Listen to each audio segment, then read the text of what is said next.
पड़ेगी। ठीक है।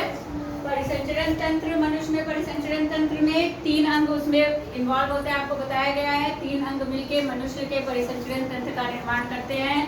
पहला है हृदय, दूसरी रक्तवाहिनियां और तीसरा रक्त। इन तीनों में सबसे पहले हम किसके बारे में पढ़ेंगे? हृदय के। ठीक है। मनुष्य का हृदय गुलाबी रंग का होता है, त्रिकोणाकार होता है और उसकी आकृति कुछ बंद मुट्ठी के आकार की होती है। ठीक है। ये मनुष्य के वक्ष की बाईं तरफ स्थित होता है। ठीक है। अब यहाँ पे ये देखो, मनुष्य के हृदय का काट चित्र दिया गया है कि हमारा जो हृदय है अगर उसको काटा जाए तो वो कैसा दिखाई देता है, इसकी संरचना कैसी है। मनुष्य के हृदय में 4 कक्ष पाए जाते हैं। ठीक है। कितने कक्ष पाए जाते हैं? 4 कक्ष में ऊपर के जो 2 कक्ष हैं उसको आलिंद कहते हैं और नीचे की तरफ के कक्षों को निलय कहते हैं। ठीक है। तो इधर देखो, दायां आलिंद, बायां आलिंद, दाहिना निलय और बायां निलय। मनुष्य के हृदय में जो शुद्ध रक्त, अशुद्ध रक्त होता है वो दाएं आलिंद और बाएं आलिंद में होता है और बाएं आलिंद और बाएं निलय में क्या होगा? शुद्ध रक्त। अशुद्ध रक्त कहने का मतलब जो रक्त हमारी शिरा के द्वारा हमारे बॉडी के, हमारे शरीर के विभिन्न अंगों से ले आकर हृदय में डाला जाता है, उसमें कौन सी गैस रहती है? Carbon dioxide. ठीक है। कार्बन डाइऑक्साइड युक्त रक्त को अशुद्ध रक्त कहते हैं और वो रक्त हमारे दाहिने आलिंद, दाहिने निलय में शिराओं के द्वारा लाया जाता है। बाएं आलिंद और बाएं निलय में शुद्ध रक्त होता है और यहाँ पे क्या होता है, जो फुफ्फुस धमनी होती है उसके द्वारा फेफड़ों से शुद्ध रक्त लाकर बाएं निलय, बाएं और बाएं आलिंद में दिया जाता है। फिर ये धमनी के माध्यम से हमारे शरीर के सभी अंगों तक पहुंचा दी जाती है। ठीक है। तो इस चित्र में हम देख रहे हैं कि ये दाहिना आलिंद, दाहिना निलय, ये दोनों एक भाग क्या है, इसमें ब्लड कैसा रहता है? अशुद्ध। और जो बायां आलिंद और बायां निलय है इसका रक्त कैसा होता है? शुद्ध। ठीक है। ये तो इसके बारे में हुआ। अब कह रहा है कि हम जब अपने वक्ष पे हाथ रखते हैं तो हमें कुछ महसूस होता है ना, यहाँ धक धक की आवाज सुनाई देती है। ये कहाँ से आती है? तो कह रहा है कि ये हृदय का जो आलिंद है और जो निलय है वो लयबद्ध तरीके से सिकुड़ता और फैलता है। सिकुड़ने की स्थिति को संकुचन कहते हैं और फैलने की स्थिति को शीतलन। संकुचन कब होता है? जब हमारा हृदय रक्त को पंप करता है, तब वो स्थिति क्या कहलाती है? संकुचन की स्थिति। और जब शिराओं के द्वारा ब्लड हमारे हृदय में भरा जाता है तो हमारा क्या होगा? हृदय फैल जाएगा और उस स्थिति को क्या कहते हैं? शीतलन की स्थिति। ठीक है। तो ये संकुचन और शीतलन ये लयबद्ध तरीके से चलता रहता है।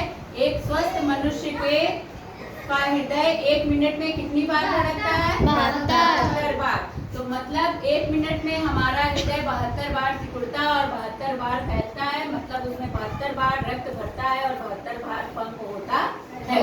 ये है हृदय का एक सामान्य ज्ञान या कहो कि जानकारी कि हमारा हृदय किस तरह से है।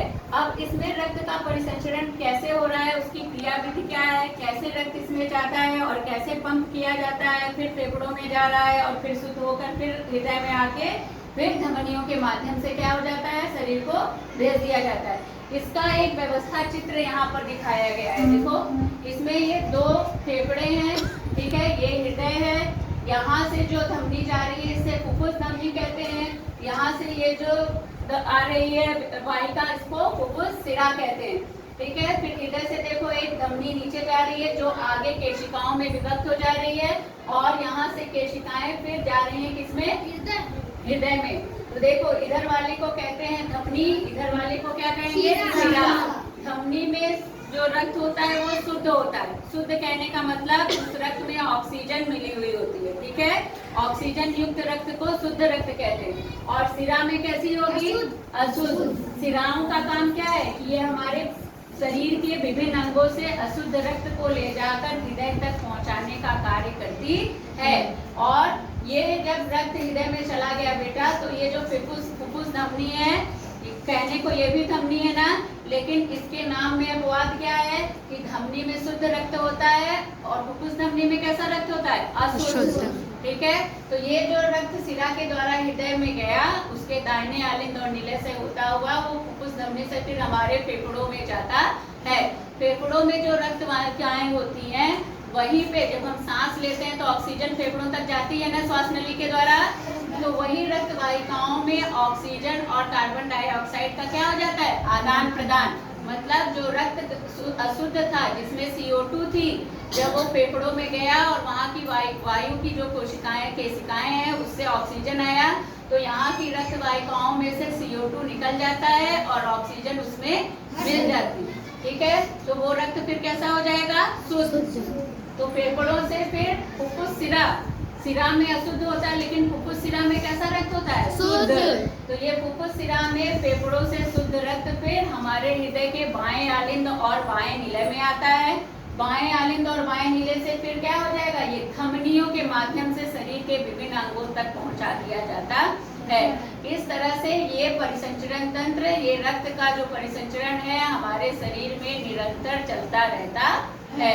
ठीक है, ये हो गई इसकी क्रियाविधि।